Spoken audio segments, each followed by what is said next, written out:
Cramer's rule is an efficient rule, an algorithm for using determinants to solve systems of equations. It's very useful on 2x2 and 3x3 systems.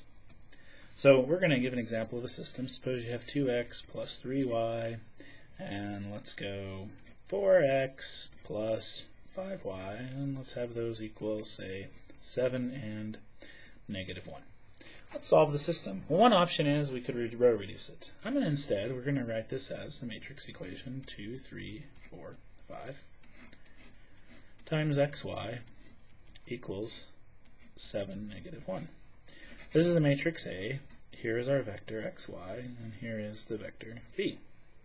Our goal. To solve this system, we're going to use determinants. Our goal is to get a solution. So first I'm going to find the determinant of A. The determinant of A is 10 minus 12, which is -2. Now, the next thing I need to do is I'm going to take this vector and I'm going to replace the first column and the second column with it.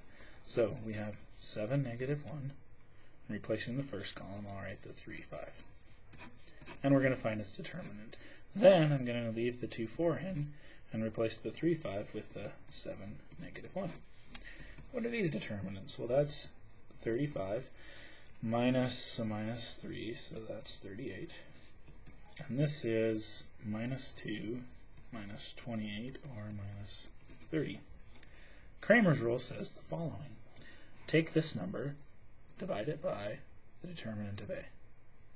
So if I take 38 and I divide it by -2, or I take the -30 and divide by -2, then this should be the first variable. This should be the second variable.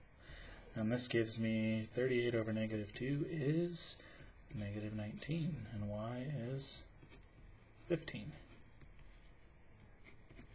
And now you can check if your solution is right by plugging them in. So let's just put them in. If I take -19 times 2, 4, plus 15 times 3, 5, what do I get? Well, that's minus 38 plus 45, which is 7, and that's almost 80, so 78 and 76 and 75, and that's -1. So, correct. The idea, if I call this number here D, the determinant of the original matrix, I call D1 the matrix found by removing the first column and replacing the first column with that. I'll call this D2, where I replace the second column with the outputs.